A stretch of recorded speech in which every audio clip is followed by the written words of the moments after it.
Why I Don't Babysit Anymore by Danielle Hamilton. During my second year at university, I was beginning to reach the point where my student loans were dwindling and I was looking for some extra cash. After applying to a few part-time jobs that I had seen advertising online, I decided to sign up with a babysitting agency to find a job that way. Within a week or two, I got my first response, a mother looking for a babysitter for her troubled son. We arranged a time for me to go to their house for an interview and to meet the boy the following day. The house was old, like hundreds of years old, and tall, with a red brick shell that you could just see under the dark moss and ivy. There was a weird smell as I approached the broad wooden front door, a musky, damp kind of smell. When I knocked on the door, I was quickly greeted by a youngish, blonde woman. "Hi, you must be Zoe," she said with a wide grin pasted on her face. I told her that I was, and she quickly ushered me inside.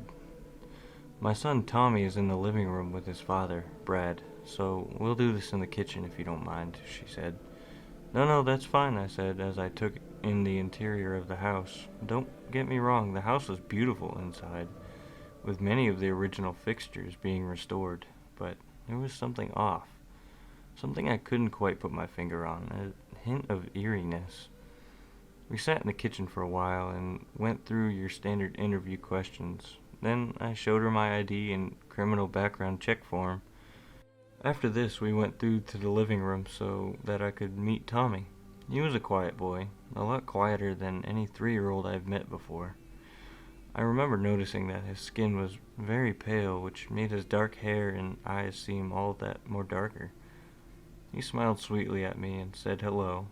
Then his mother, Kat, told me to stay and play with him for a while, whilst she and her husband went and talked. Aside from his somewhat odd appearance, Tommy was a sweet kid.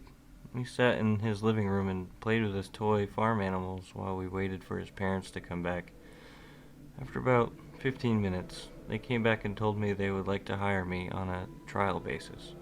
Ecstatic, I thanked them as just as Kat took me out of the room, leaving Tommy and his father in the living room. I told her again how grateful I was for the opportunity when she looked at me with some concern. Is something the matter, Kat?" I asked. Well, I'm sure you noticed in the advertisement that I said Tommy was a troubled child. Well, I'll just get to the point. You were the 17th babysitter we've hired in the last 10 months. I don't know what it is about Tommy or what he does when we're not here, but he's managed to chase off every single babysitter he's ever had, with all of them never even returning for their last check," she said. The hairs on the back of my neck prickled as she spoke. What could be so wrong with the kid this sweet that he scared off all of those people? "Don't worry, Kat. It'll take a lot to scare me off," I smiled as I squeezed her arm. A wave of relief passed over her face. "I'm really glad to hear that, Zoe.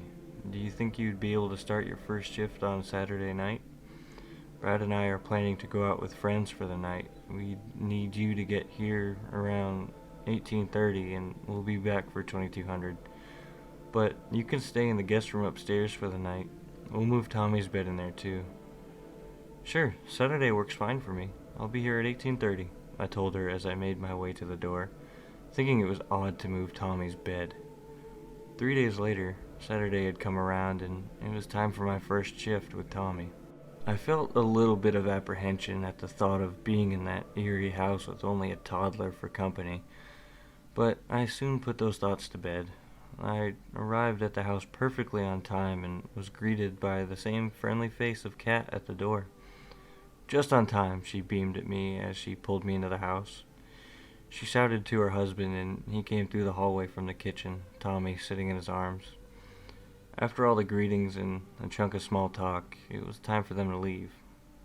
"Okay, he's been fed already. Just let him have a little play with his toys in the living room, and then a bath and bedtime," Brad told me. "Alrighty, I can do that," I smiled back at him as he passed me the boy. "Okay then, I think we're all set," Kat said as she put on her coat and grabbed her bag.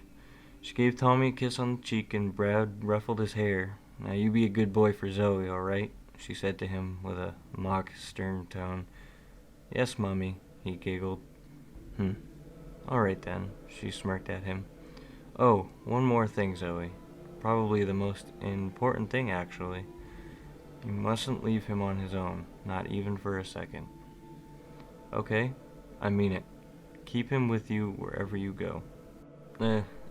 Yeah, sure, that's fine, I said, thinking about how that kind of possessive parenting can't be good for the kid, but hey, each parent has their own way, I guess. Alright guys, we're off. You two have fun. We'll be back in a few hours. Keep him close. See you soon. With that, they were gone, and it was just the two of us. I told Tommy we'd get him set up in the living room. But first, I wanted to get us both some drinks, so I put him on the floor and held his hand up while we walked into the kitchen. So, your mommy and daddy are always with you? I asked him as I made us some juice. Yep, I don't like it on my own, he told me as he quickly looked away. How come you don't like it on your own? Are you scared of something? I asked him. He hesitated. So, can we play with my toys now? He asked, changing the subject. Alright, but not for too long, 'cause you still need to have a bath, I said as we wandered into the living room. We sat on his playmat for about a half an hour, using an assortment of his toys to create alternate universes where pigs could talk and trucks could fly. Just as we were about to start playing with his collection of robo-dogs, I hear a creaking on the floorboards behind us. I quickly turned around, creeped out, but saw no one. Don't worry about him, that's just Bert, Tommy said without looking up from his dogs. What? You see someone there?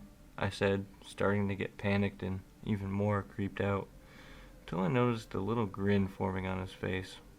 Gotcha, he said, barely able to hold in his giggles. Oh man, you rascal, you really had me there, I said, also starting to laugh at myself. Right, I'm gonna go to the toilet and then we'll sort out your bath time, okay?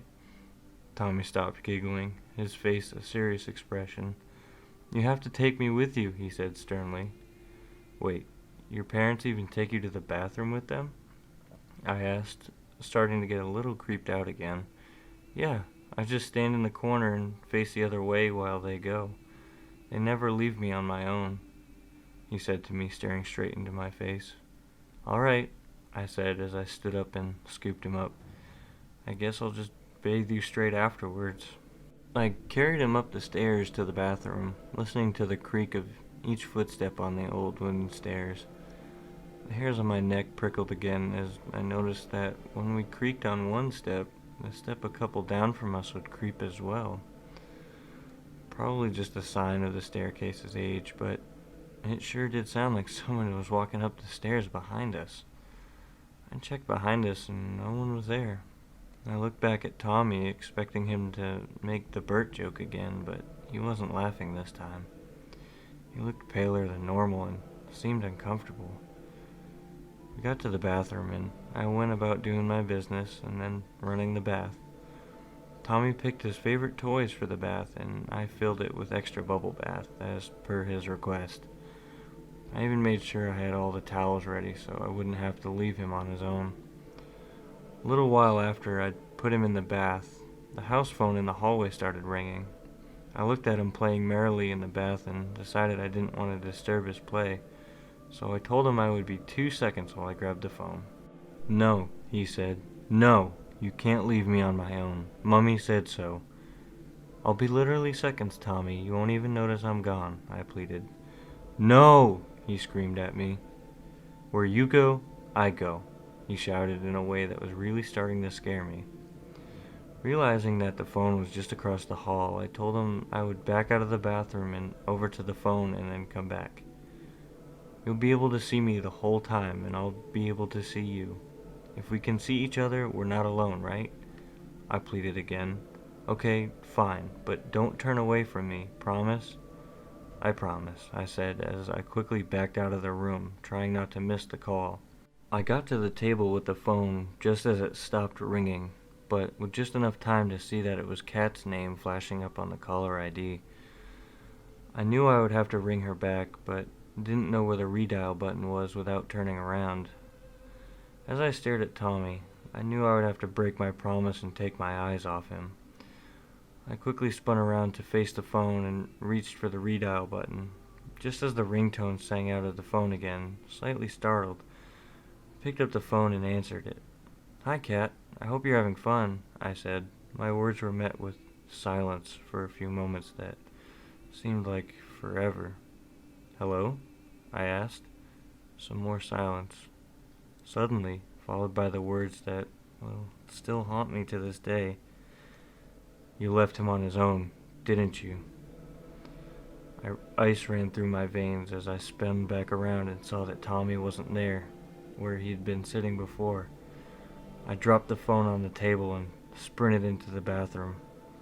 The bathtub empty, the bathroom empty. The only signs that Tommy had been there were his toys and the dwindling bubbles floating in the still water. Droplets of red liquid splattered from the bathtub along the floor and up the walls where the liquid was formed into large letters. "You really shouldn't have left him on his own."